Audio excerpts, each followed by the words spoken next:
আচ্ছা মাহমুদ, আমরা পরিশেষে আমরা সেকেন্ড রাউন্ড পার হলাম এশিয়া কাপের। এখন আমরা সেকেন্ড রাউন্ড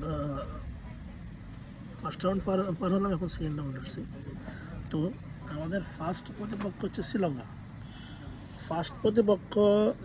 শ্রীলঙ্কা। বাট আমাদের যখন শ্রীলঙ্কার সাথে আমরা ফার্স্ট রাউন্ডে খেলছি তখন আমাদের কিছু উইকনেস ছিল। অ্যাজ ইউজুয়ালি আমরা দেখছিলাম আমাদের কিছু টিম প্লেয়ার ভালো পারফরমেন্স করতে পারে নাই, যেমন জাকের আলী সে ট্রাই করছে, তার ব্যাটে কিন্তু বল আসে না, ঠিক আছে।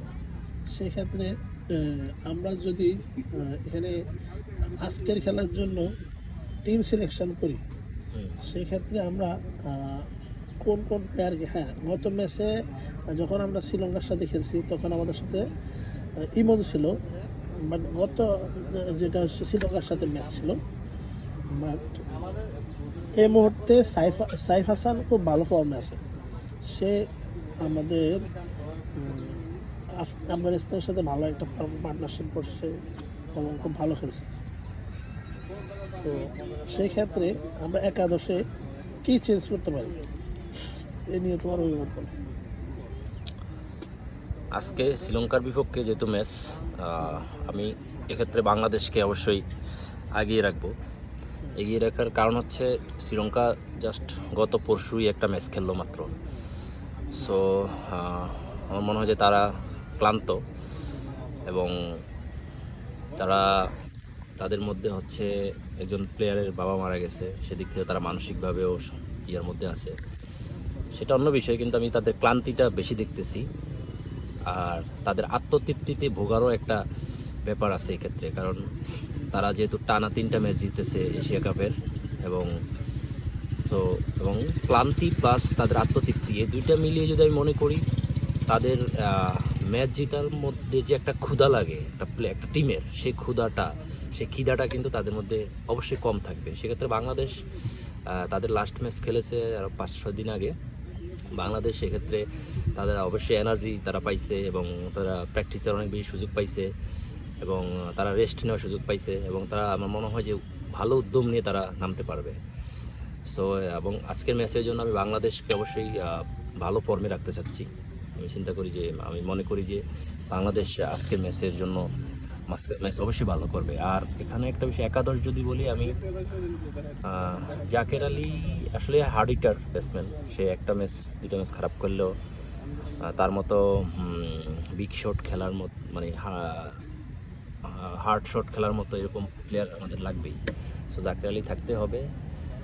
আর সাইফ আলীকে যদি বলি আসলে একাদশে রাখা যায় কিনা, সাইফ আলী আমি বেশ কিছু খেলা দেখেছি তার, বাংলাদেশ এ দলের হয়ে সে কিছুদিন আগে অস্ট্রেলিয়াতে একটা টুর্নামেন্ট খেলছে। আসলে সে T20 যোগ্য না। গত ম্যাচে সে 30 বলে 32 বা 100 স্ট্রাইক রেটে ব্যাট করছে।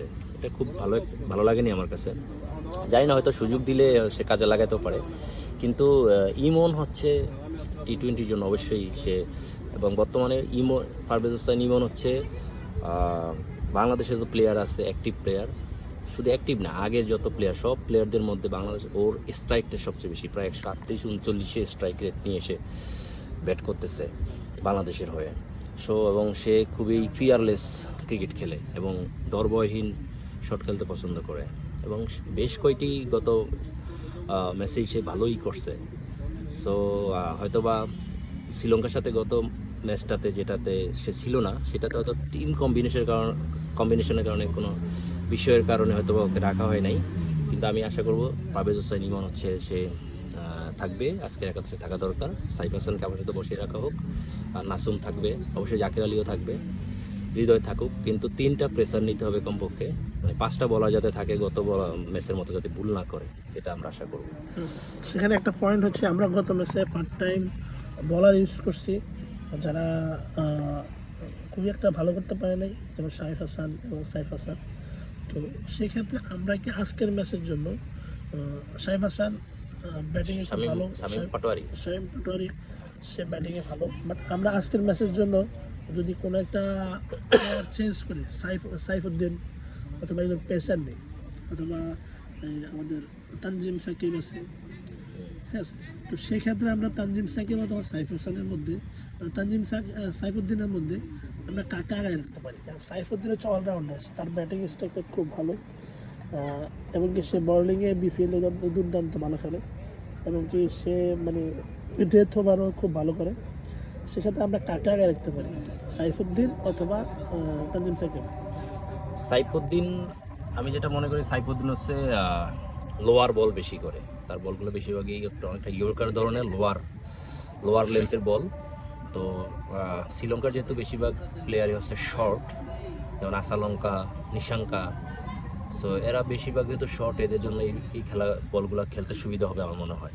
সো তানজিম সাকিবকে আমরা বেশ গত ম্যাচগুলোতে দেখেছি, সে খুব ভালো বাউন্সার বল করেছে, খুব দারুণ বাউন্সার বল করেছে, যেগুলো খেলার অযোগ্য। আমি মনে করি নিশাঙ্কার মতো শর্ট ব্যাটসম্যান কিংবা আসালঙ্কার মতো শর্ট ব্যাটসম্যান, তাদের যদি আমরা তাদের বিরুদ্ধে আজকে যেহেতু শ্রীলঙ্কার বিরুদ্ধে খেলা, তো আমি মনে করি তানজিম সাকিবকে আমি এগিয়ে রাখবো এই জন্য। এবং তানজিম সাকিব কিন্তু অলরাউন্ডার, সে কিন্তু ব্যাট করতে পারে ভালো, সেও কিন্তু একবারে ফেলে দেওয়ার মতো না। অর্থাৎ তাকে যদি 8-9 নম্বরে নামানো হয়, অর্থাৎ মুস্তাফিজ ও তাসকিনের আগে, ঠিক আছে, সেক্ষেত্রে সেও কিন্তু অন্তত ব্যাটটা করতে পারবে আশা করি। হ্যাঁ, আমি আপনার সাথে এগ্রি, তবে আমি এখানে সাইফুদ্দিন কিন্তু বিপিএল এর দুর্দান্ত পারফর্মার, সাইফুদ্দিন টি-20তে খুব ভালো করে। আমি মনে করি যে এখানে তানজিম সাকিব লাস্ট ম্যাচে সে শ্রীলঙ্কার সাথে ভালো করে না, সেখানে আমার মনে হয় যে আমরা এখানে যদি শ্রীলঙ্কার সাথে ছিল না তো লাস্ট ম্যাচে, ছিল ইয়ের সাথে ছিল না, আপনার আফগানিস্তানের সাথে ছিল না, আফগানিস্তানের সাথে সে ছিল না, আর আমাদের ইমন ছিল না, শ্রীলঙ্কার সাথে ছিল না।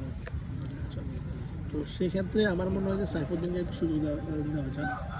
আর ব্যাটসম্যানের ক্ষেত্রে আমার মনে হয় সাইফ হাসানের স্ট্রাইকটা ভালো ছিল না, বাট সে ভালো একটা পার্টনারশিপ তৈরি করে দিয়েছে। তো সেক্ষেত্রে আমি মনে করি